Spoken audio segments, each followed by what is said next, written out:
안녕하십니까. 이번 시간에는 우리가 앞서 조건행성의 법칙에서는 행동주의자들의 몇 가지 입장을 살펴봤습니다.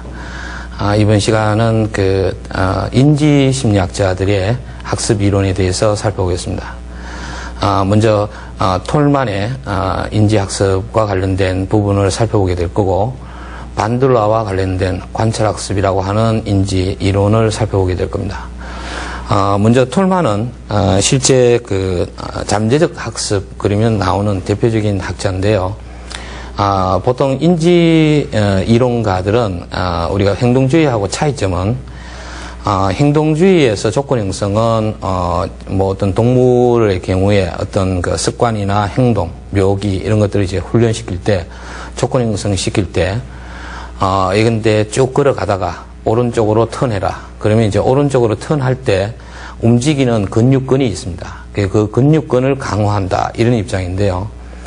그때 동물이 머릿속으로 어떤 생각을 하고 또 어떤 인지적인, 어떤 과정이 일어나고 이런 것은 가정하지 않습니다. 단지 행동에 포함되는 여러 가지 근육근이라든지 이런 것들이 강화받아서 그 행동이 이후에 되풀이되고 반복된다. 이런 원리입니다. 근데 이제 인지심리학자들은 조금 다른 개념을 갖고 있는데요. 톨만이 1930년경에 했던 하나의 연구를 소개해드리면요. 보통 어떤 동물의 경우에 처음 어떤 시행을 하게 하면 굉장히 오류의 수가 많습니다. 그래서 오류의 수가 많이 있겠죠. 그런데 시행을 거듭할수록 예를 들어 보상을 줘본다. 그래서 지가 미로를 대상으로 한 실험을 인지학자들은 많이 하는데, 미로에서 처음에는 오류가 많이 있는데 갈수록 뭔가 이렇게 잘 했을 때 보상을 주고 또 강화를 주고 그러면 이게 오류의 수가 점점 줄어들 겁니다. 그래서 요 그래프는 보상이 주어졌을 때 지가 하는 패턴이라고 보시면 되고요.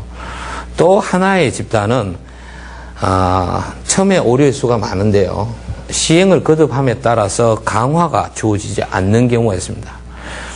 이때 보면 대개 강화가 주어지지 않았기 때문에 학습은 본격적으로 이루어지지 않고요.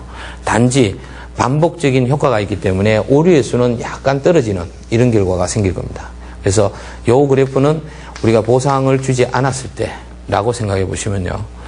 우리가 이걸 30일에 걸쳐서 할 수도 있고, 시행을요. 우리가 보통 시행한 날 일수로 보시면요. 그래서 한 30일 정도라고 보시면 중간쯤에 딱 잘라서 한 15일째까지는 보상을 주지 않다가 16일째부터 예를 들어 보상을 준다. 이런 방식으로 하면 어떻게 될까? 그럼 우리가 이론적으로 가정할 수 있는 것은 처음에는 보상을 안 줬기 때문에 보상을 강화를 주지 않는 경우에는 요 그래프와 똑같은 기울기로 내려올 겁니다. 그리고 만약 요때부터 강화를 주기 시작했다. 그러면 요때부터 학습이 일어나니까 처음에 보상이 주어지고 강화가 주어졌던 집단의 그래프와 똑같이 오류 수가 줄어들어야 됩니다. 이게 이제 이론적인 가정이죠. 근데 실제로 이래 해보면 요런 기울기로 내려오지 않고 여기에서 급격하게 학습이 일어나는 경우가 있습니다. 이 부분을 뭘로 설명하느냐 이런 얘기죠. 그래서 이제 톨만 같은 인지학자들은 첫 날부터 25일째까지 실제 강화가 주어지지 않아서 전혀 외부로 드러나는 반응은 없지만 무언가가 일어났다. 무언가가 이 과정에서 뭔가가 일어났기 때문에 16일 날째 보상이 주어지고 강화가 주어졌을 때 즉각적인 학습 효과가 드러나는 게 아니겠느냐. 그래서 이 부분을 바로 잠재학습이라고 얘기하는 겁니다. 그래서 잠재학습은 실제 어떤 행동을 하면서 어떤 행동 자체가 보상받고 강화받고 이런 메커니즘보다는요, 실제 어떤 기대가 학습된다. 그리고 보통 우리가 인지학자들이 얘기할 때, 인지심리학자들이 얘기할 때 미로가 이래 있으면 미로를 달려가는 실험을 많이 합니다. 그래서 스타트 라인이 있고요. 되게 이제 요 골 박스가 있어서 여기 보면 지가 좋아하는 음식이 있죠. 그래서 지가 이런 단순한 우리가 미로, D자형 미로에 놔둬도 지는 끙끙거리는 습성이 있으니까 막 돌아다니게 됩니다. 돌아다니다가 우연히 여기에 도달하면 음식을 먹게 되고, 그럼 다시 원위치시켜서 또 풀어놓고, 그럼 끙끙거리고 또 가다가 음식 먹고, 이 과정이 되풀이 되면 이제 지는 딱 풀어놓으면 재빨리 쫓아가는 게 학습됩니다. 그게 학습되는 원리가 있는데요. 만약 우리가 미로를 조금 복잡하게 만들어서 이런 미로를 우리가 만든다고 가정했을 때, 이런 미로 같은 경우에는 지가 되게 이제 처음에는 일로도 가보고 뭐 일로도 가보고 일로도 가보고 온 데를 이래 돌아다녀 봅니다. 돌아다녀 보는데, 근데 이제 지가 여기서 여러 번 시행을 반복하다 보면 딱 풀어놓으면 재빨리 이렇게 쫓아가는 것을 학습하겠죠. 여기 학습된 지에게 한 번은 이래 쫓아가는데 여기를 막아버립니다. 여기를 이제 막아버리면 지가 이래 쫓아가다가 막혀있다. 그럼 여기서 다시 가정할 수 있는 것은 이 길로도 가보고 일로도 가보고 뭔가 길을 찾아야 되는데 딱 가다가 막혀있으면 지는 재빨리 요길로 해서 이렇게 갑니다. 이 길은 아예 쳐다보지도 않는다. 이 과정이 뭘까 이런 얘기거든요.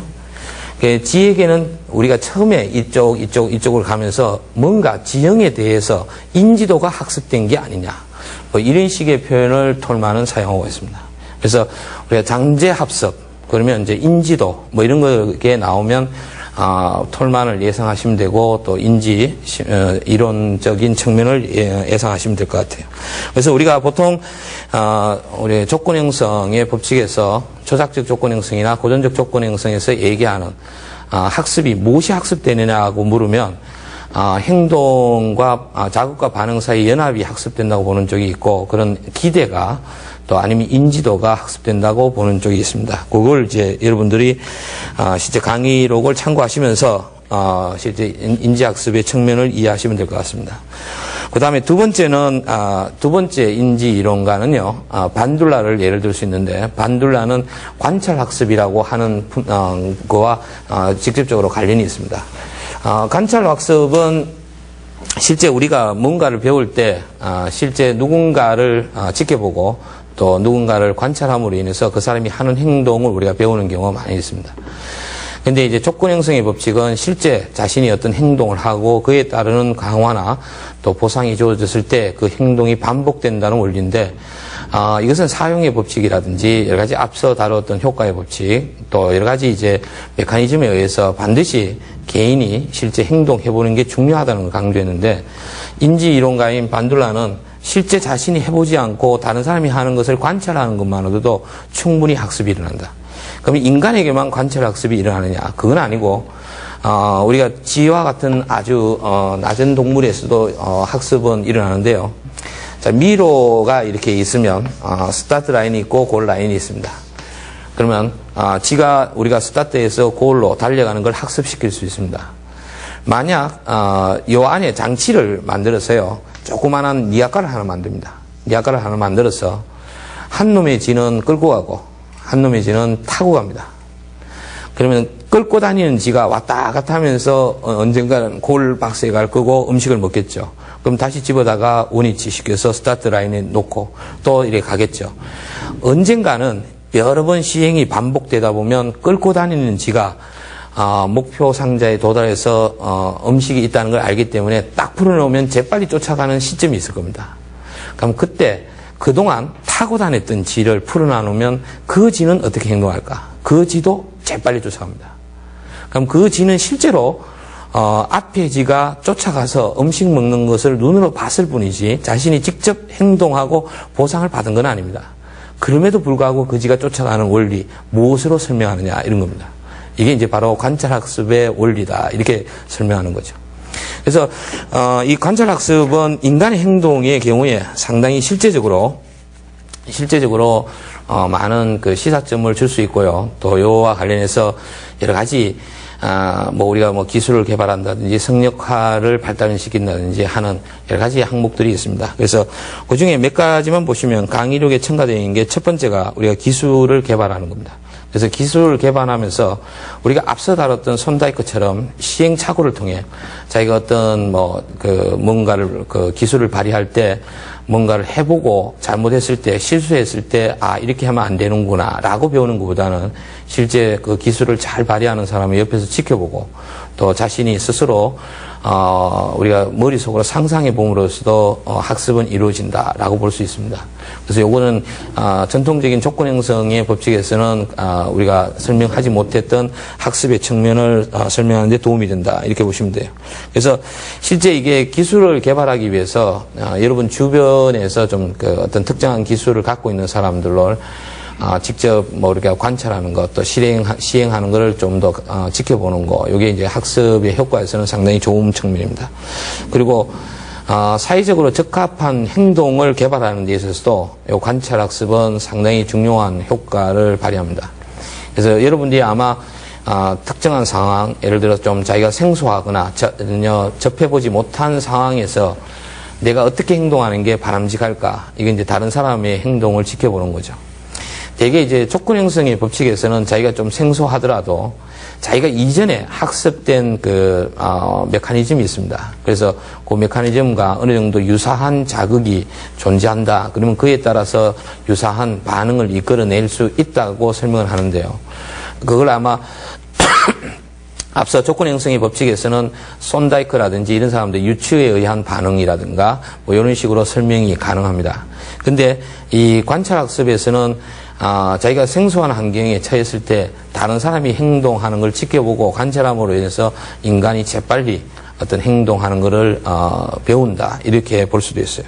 그래서 실제 여러분이 아마 이런 상황에서 뭐 사회생활 속에서 특정한 환경에 처했을 때 자기가 당황하지 않고 침착하게 행동하는 사람들은 아마 이런 재빨리 주변 사람들을 통해 행동이 학습되는 기제가 있다, 이렇게 보시면 돼요. 그 다음에 감정을 학습하고 표현하는 건데요. 인간이 기본적으로 조건 형성과 상관없이 감정 표현을 할 줄 아는 부분들이 있습니다. 아이가 태어나서 전혀 학습적인 메커니즘 없이 본능적으로 나타내는 측면들이 있고요. 또 여러분이 살아가면서 이런 특정한 상황에 놓이게 되면 기뻐하고, 또 특정한 환경에서는 슬퍼하고, 뭐 이런 장면도 아마 여러분들이 살아가면서 조건 형성의 법칙이 아닌 다른 사람들이 어떻게 행동하는지, 또 그 상황에서 그 역할에서 적합한 행동이 뭔지, 이런 걸 보고 배우는 측면들이 있습니다. 그래서 뭐 그런 걸 보시면 되고요.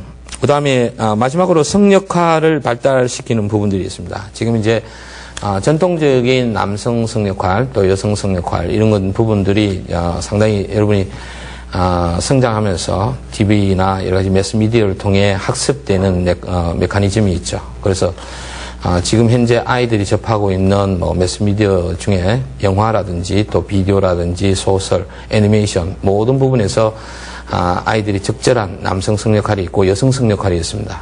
근데 그 성역할에 맞게끔 행동하는 게 이 관찰학습을 통해 배운다. 관찰학습에서는 실제 여러분들이 뭐 주변 사회생활에서 주변 사람들을 많이 보는데, 그렇다면 누구를 관찰 대상으로 삼을까? 또 그 관찰 대상으로 삼아서 어떤 과정을 통해 개인에게 행동으로 실행하게끔 만들까, 뭐 이런 것들입니다. 그것을 이제 4가지 과정으로 보통 설명할 수 있는데요. 첫 번째는 여러분 주어진 강의록을 보시면 주의 과정이 있고요. 그 다음에 2번째는 파지 과정이 있고, 3번째는 동기적 과정, 4번째는 신체적 운동 과정, 이렇게 4가지 과정으로 나뉩니다. 그래서 대개 이제 주의 과정에서 보면 우리가 관찰하고자 하는 대상, 즉 모델이 좀 더 얼마만큼 효율적이냐, 그 효율성에는 대개 이제 주의 과정에서는 신체적으로 매력이 있는 사람들, 아니면 또 유능한 사람들, 또 자기와 유사성이 발견되는 사람들, 이런 사람들에게 주의가 주어집니다. 대개 이제 유능하다든지 유사하다든지 이런 것들은 심리적으로 우리에게 좀 주의를 집중할 수 있는 여러 가지 모티브를 제공하죠. 그래서 그게 강의록에 참고하시면 세 가지 요인이 나와 있고요. 그 다음에 또 우리가 좀 파지를 할 때는 그 파지와 관련해서는 실제 여러 가지 주의 자체로만 해서는 안 되고 자기가 지켜본 거, 이런 것들을 자기가 일단 머릿속에 담고 있어야 됩니다. 담고 있다가 또 나중에 이거를 뭐 어떤 사람이 굉장히 내가 하고 배우고 싶은, 또 내가 볼 때 바람직한 행동을 한다. 그 자체만으로는 그 사람들이 그 행동을 실행하지는 않고 이거를 머릿속에 심상으로 그려놓고 있다가 나중에 어떤 동기적인 요인이 제공될 때 실제 행동으로 옮겨지는 겁니다. 그래서 그 네 가지 과정의 메커니즘을 여러분들이 이해하시면 될 것 같습니다.